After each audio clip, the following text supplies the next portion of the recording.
अलंगिन आनंदे पूजन भावे वाळिन म्हणे नामा त्वमेव माता पिता त्वमेव बंधुश्च सखा त्वमेव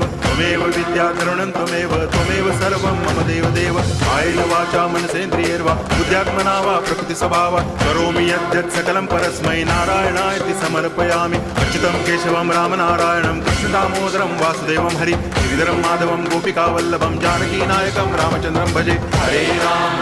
राम